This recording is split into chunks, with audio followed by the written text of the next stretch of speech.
शिक्षकों को गैर शैक्षणिक कार्यों से मुक्त करो। शिक्षकों को बहाल करो। शिक्षकों को बहाल करो। शिक्षकों को बहाल करो। गैर शैक्षणिक कार्यों से मुक्त करो। ग्रीष्मों को बहाल करो। ग्रीष्मों को बहाल करो। वंदे मातरम। वंदे मातरम। शिक्षकों को गैर शैक्षणिक कार्यों से मुक्त करो। शिक्षकों को गैर शैक्षणिक कार्यों से मुक्त करो। ग्रीष्मों को बहाल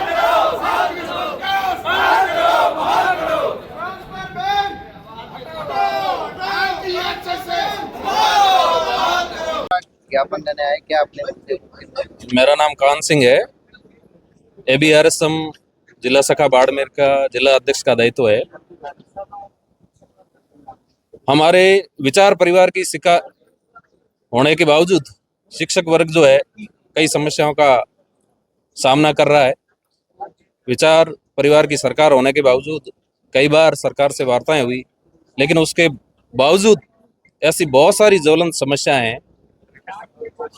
एक ग्रीष्म अवकाश की अगर बात करें तो केंद्रीय विद्यालयों की बात करें, नवोदय विद्यालय करें, वहाँ ग्रीष्म अवकाश की जो अवधि है 60 और 61 दिन है, और हमारी जो ग्रीष्म अवकाश की अवधि है कम करते करते 35 दिन पे आ गई है। पहले सकारात्मक बात हुई, उसके बावजूद सरकार ऑफिसर्स के कहने से पता नहीं क्यों किस प्रकार से शिक्षक वर्ग को प्रयोगशाला बना रखा है, और उन्होंने वो हठधर्मिता पे अड़े हुए हैं और ग्रीष्म अवकाश कम कर दिया। दूसरी जो सबसे महत्वपूर्ण, हमारे जो तृतीय श्रेणी शिक्षक है, 8 वर्षों से उनकी कोई ना तो स्थानांतरण हुआ है, ना उनकी कोई पदोन्नति हो रही है। पदोन्नति कह रहे हैं कोर्ट में तो सरकार पैरवी नहीं कर रही है। दूसरी बात, हमारी जो RGHS की सभी शिक्षकों की कटौती होती है, 600 से 1000 रुपए की प्रतिमाह कटौती होती है, उसके बावजूद चिकित्सा जैसी एक महत्वपूर्ण सुविधा से वंचित होना पड़ रहा है। निजी चिकित्सालय में RGHS के राशि कटने के बावजूद कंपनियों में पैसे जा रहे हैं और शिक्षकों को ऐसी सुविधा नहीं मिल रही। कई विद्यालय जो कर्मोन्नत हुए 4 से 5 साल हो गए, उनको अभी तक वहां पद स्वीकृत नहीं की है सरकार ने। इसके अलावा वेतन विसंगतियां भी है, और एक हमारे संविदा से कई वर्षों से शिक्षक साथी काम कर रहे हैं, बिल्कुल न्यूनतम वेतन में उनसे काम लिया जा रहा है, लेकिन उनको स्थायीकर करने की कोई बात नहीं हो रही है। तो इस प्रकार की हमारी मांगे हैं।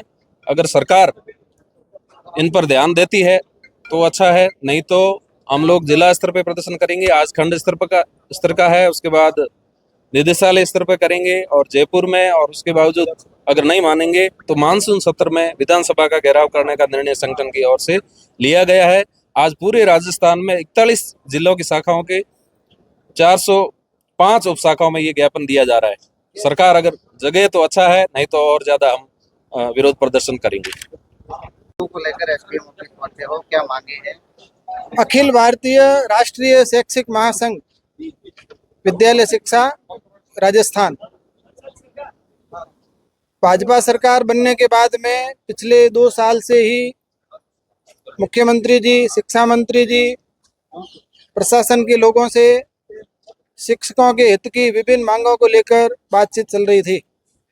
सरकार की ओर से समय समय पर सकारात्मक जवाब दिया गया और उनके द्वारा कुछ शिक्षक हित में DPCयां दूसरी सब की गई, लेकिन ऐसी कुछ ज्वलंत मांगे हैं जो आज तक भी पूरी नहीं की है। उसी को लेकर पूरे राजस्थान में अखिल भारतीय राष्ट्रीय शैक्षिक महासंघ की ओर से उपखंड मुख्यालय पर धरने प्रदर्शन के कार्यक्रम किए जा रहे हैं। प्रमुख मांगे जो इस प्रकार हैं: शिक्षकों को मिलने वाले ग्रीष्म अवकाश सहित समस्त अवकाश यथावत रखें, उनमें किसी प्रकार की कटौती नहीं की जावे। सत्र 2026-27 के लिए जारी शैक्षिक कैलेंडर में संशोधन किया जावे। दूसरी मांग, तृतीय वेतन श्रृंखला सहित सभी संवर्गों के स्थानांतरण किए जाए।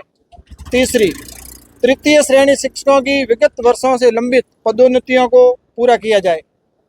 चौथी, 2019 से अब तक क्रमोन्नत समस्त विद्यालयों में पदों की वित्तीय स्वीकृति जारी कर स्टाफिंग पैटर्न के अनुसार पद सृजित कर पदस्थापन किया जाए तथा शिक्षकों को समस्त गैर शैक्षणिक कार्यों से मुक्त किया जाए।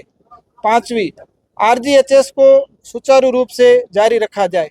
6ठी, प्रबोधक एवं तृतीय वेतन श्रृंखला शिक्षकों की वेतन विसंगतियों को दूर किया जाए। 7वीं, संविदा शिक्षकों को नियमित करने के साथ ही संगठन के लंबित मांग पत्र के बिंदुओं पर चर्चा कर समाधान किया जाए।